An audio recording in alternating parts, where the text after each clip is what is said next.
Hello, welcome to Pet Sitter Confessional. I'm Megan. I'm Colin.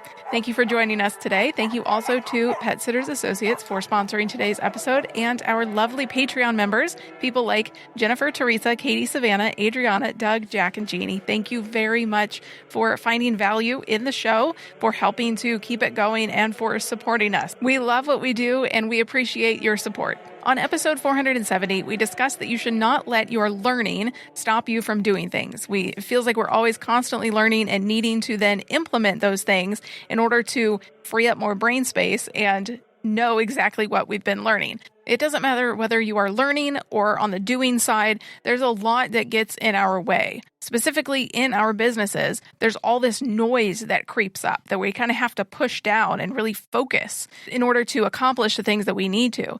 Everybody seems to have an opinion on how you do things or how you should run things in your business. Not all of those people are correct or you should listen to, but these days, everybody has an opinion. They all think that their opinion is correct and that you should follow their advice and what they've done because it's gospel, basically. But that is not healthy. And what's not healthy about it is the credence that we give to every single opinion that is spoken, written, or thought about us. Not all of those deserve an equal weight. It's especially detrimental to us when we are so hyper-connected on Facebook, on Instagram. We're so quote-unquote online, where everybody's opinion appears to us in the exact same fashion. And it is hard to tease out exactly which one we should listen to or who should rise above the rest. And so the unhealthy matter comes with us giving the same weight to everything that comes across our desk or across our phone when it should not be that way.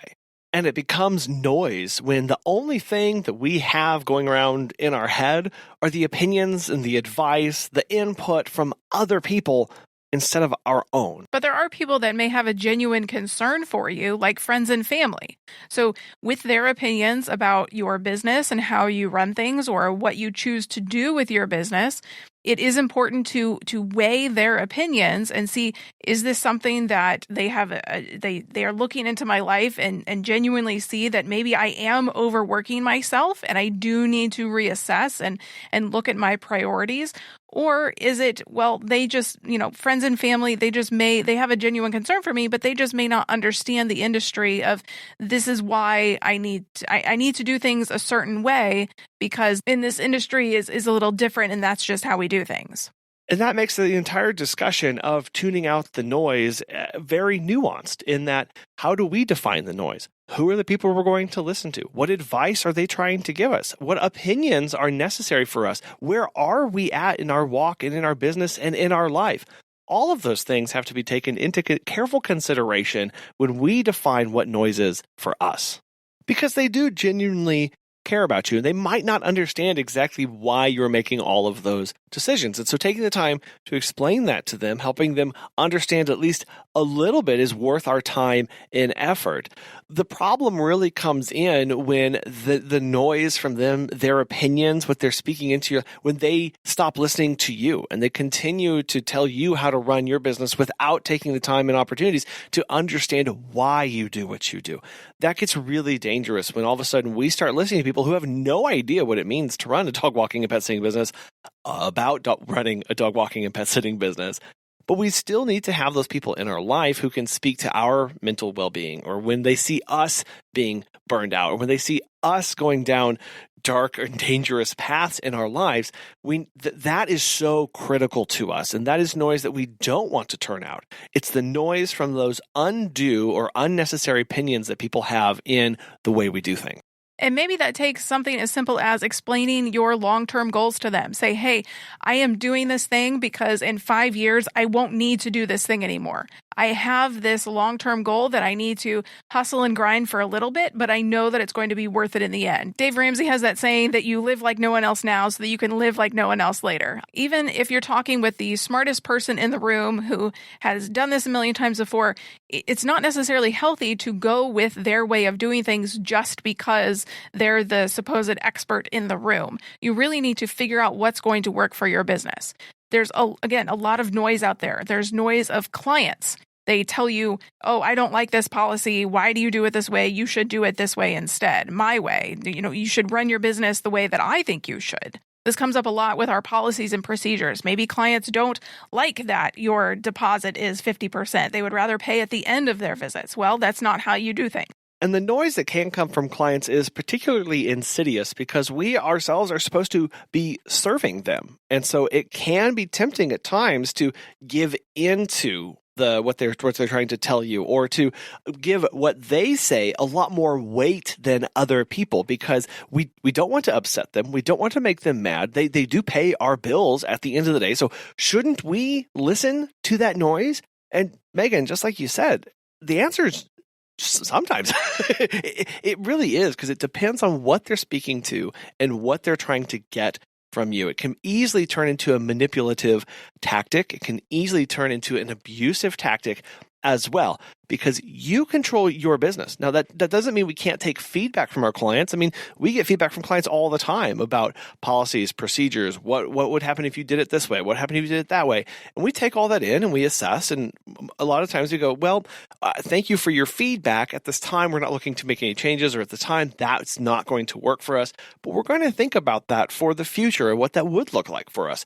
So it's that noise where all this, it can come from places of good, or we can perceive that or want to serve people, but it can also be extremely detrimental to us, especially when we have people who are trying to tell us how to run things.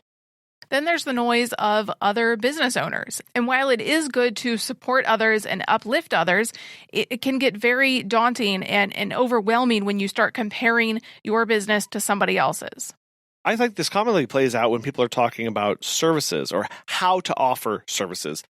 Business owners will have a lot of opinions about how to structure an overnight or an almost overnight, or how to structure a dog walk versus a cat sitting visit versus a whatever. But especially for people who have been there, quote unquote, been there, done that. They want to tell you how they've done it or what's been worked for them, but that doesn't always work for us. And people have very strong opinions about what's worked for them because it's what worked for them. And this even goes to business owners who are outside of the industry. I know we in our own business have encountered a lot of people who run their own businesses or work for large businesses, so they're business owners, and they have opinions about like our onboarding process, of how they would say, well, we would never do it like this in our business, or this, if you really want to grow, this is what you need to do to get there. And we have to take that big step back and go, well, this person is telling me something for a reason. Why is that? Are they frustrated? Are they genuinely trying to help? Are they trying to get past this quickly? Are they trying to hurt me because of something that happened? That all of that processing has to take each time somebody gives their opinion to us. We have to understand, okay, this person is telling me this for a reason. Is it relevant to me given the reason that they're saying this?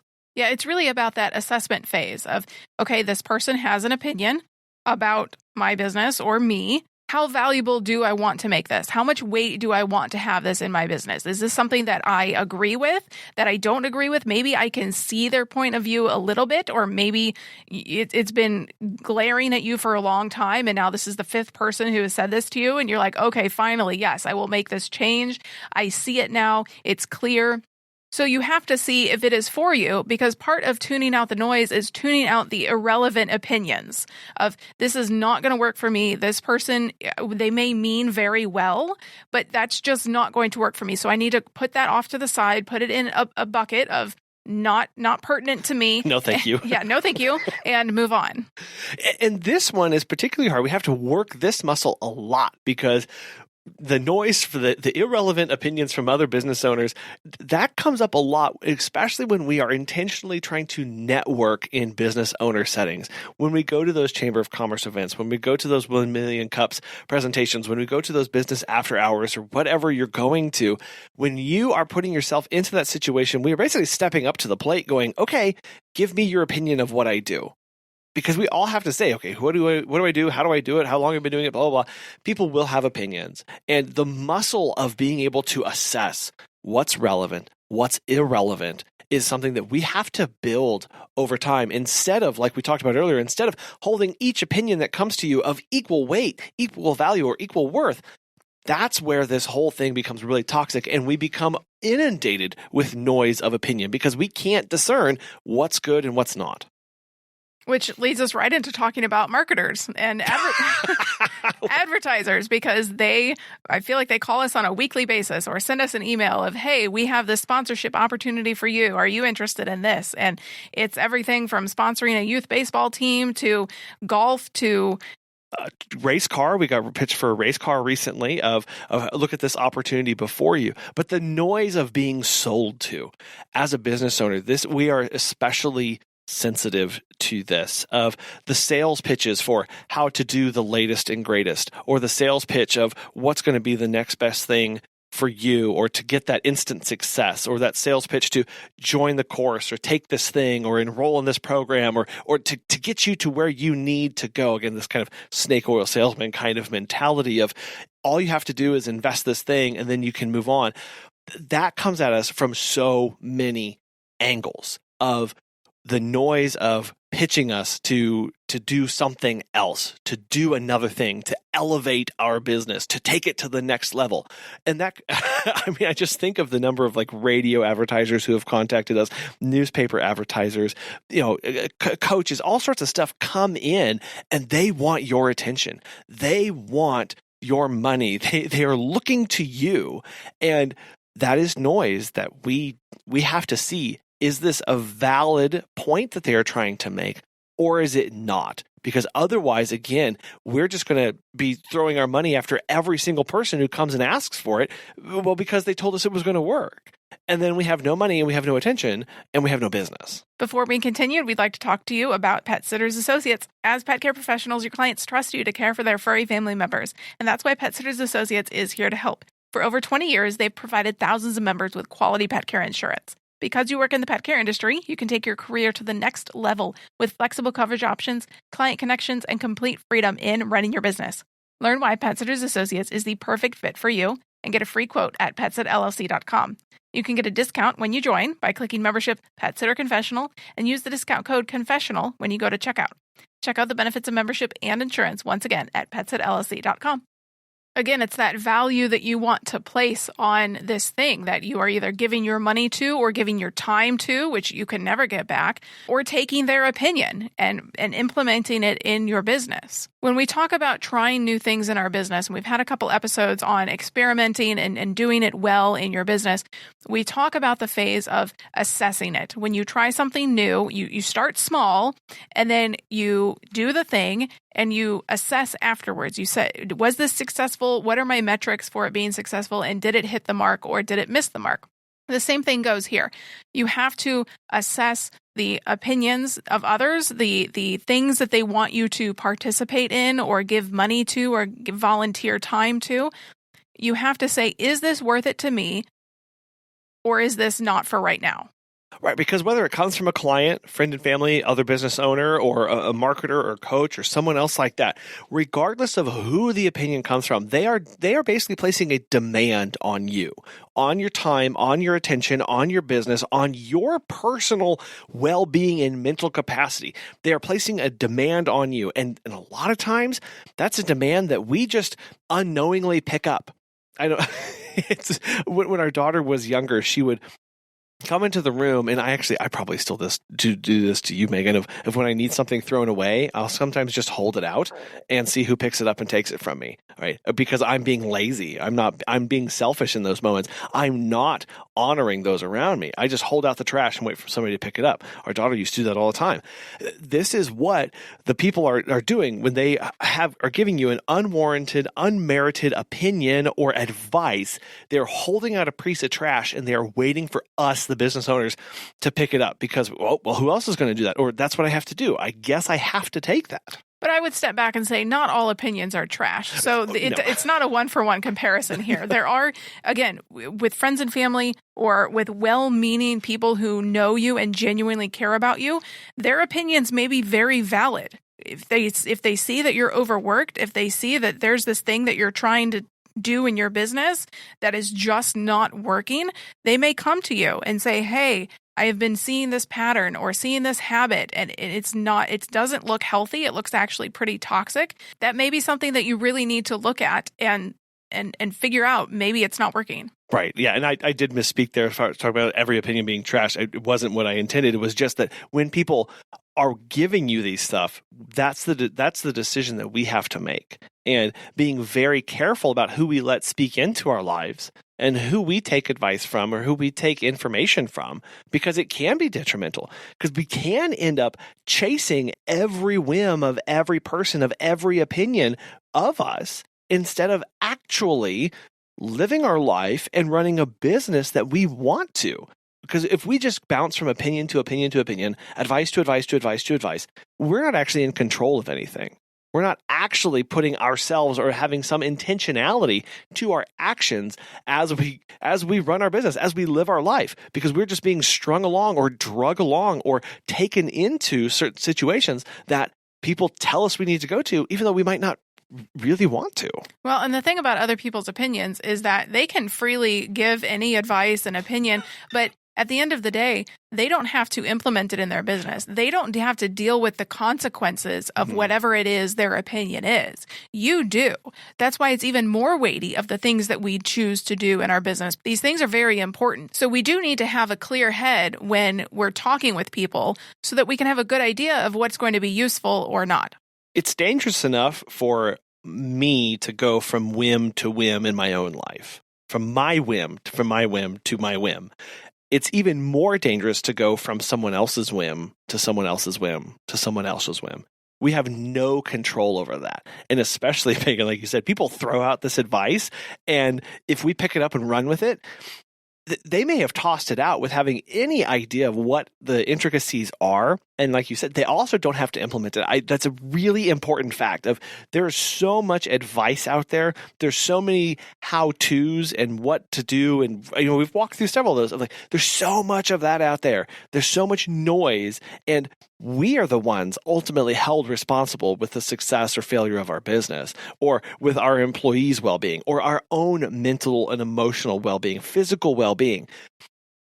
That's where our control comes in, of we take the good advice from the people that we know, that we trust, that we love, who are speaking good things into our lives and are doing so from a genuine standpoint. The noise from everything else, we have to have that boundary, that barrier between us and them going, that is not worth my time. That is not worthwhile to me. That will actually lead me to places I don't want to go.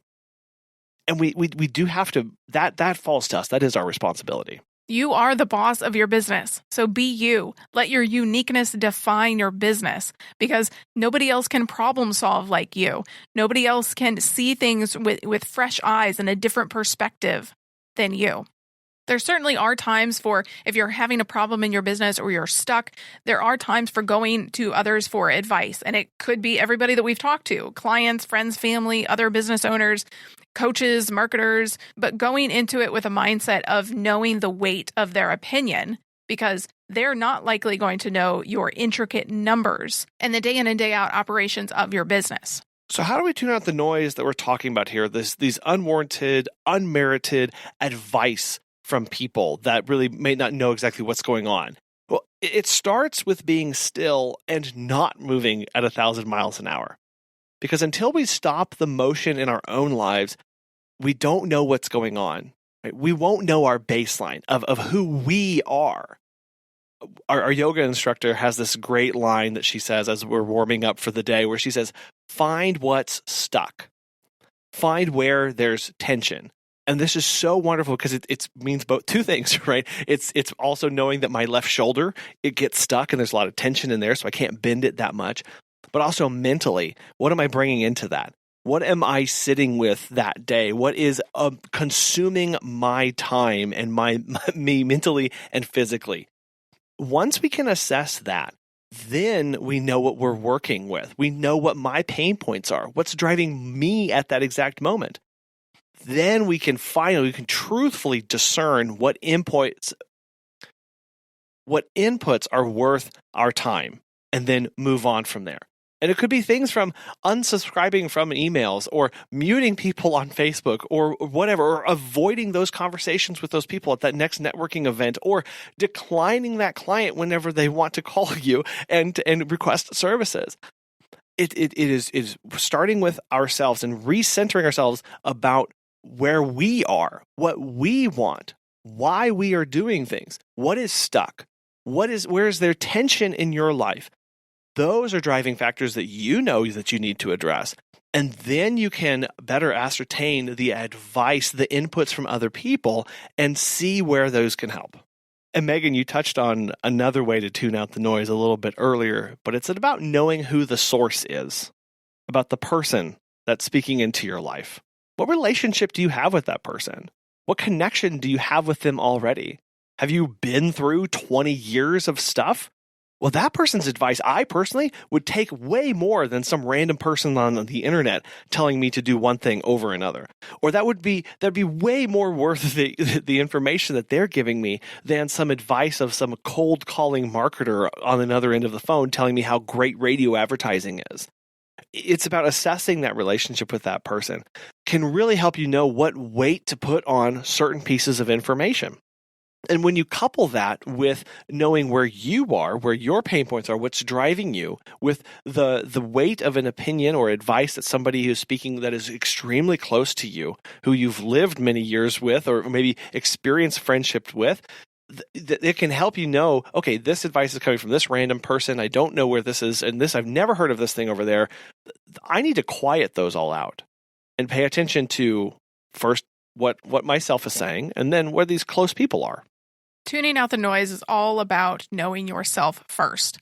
If you cannot sit still with yourself, if you cannot assess where you want your business to be in 5, 10, 20 years, then it's really going to be hard to know which opinions are important to you and which aren't. You need to know more about yourself. You need to sit and be introspective about your personal goals, your business goals, where and how you want to impact the community. Because when you align yourself and your business on a straight line, not that entrepreneurship is always a straight line, it's always up and down in some form or fashion, but when you are on the straight line, your train is going down the track, you can more clearly see the opinions and advice that are in alignment with the train track and the direction that you are going, and which aren't. Conversely, if we find we are only listening to people who always agree with us or only tell us what we want to hear, we're living in an echo chamber, and we need to get out of that, because if there's just yes men and yes women in our lives, we are going to end up in a very bad place, and we're not actually going to grow and excel and be better than we were the day before. So this entire thing of tuning out the noise, it's about you defining what that noise is and what it looks like given where you are in your life and your business. That's a lot of responsibility that we have on ourselves. Just another thing that we've got to worry about as a business owner. Now I have to define the word noise. Great. Wonderful. Why don't I just go do something else? But that's where it comes back to understanding who you are, where you are. And then once we know that, we've got that nailed down, we know where that tension is, we know what's stuck, we know what to work with. And as we make those adjustments, we can have all of these inputs coming in, all of this advice, all of this opinion can be good to us because we know what's relevant in that moment, at that time, in that stage.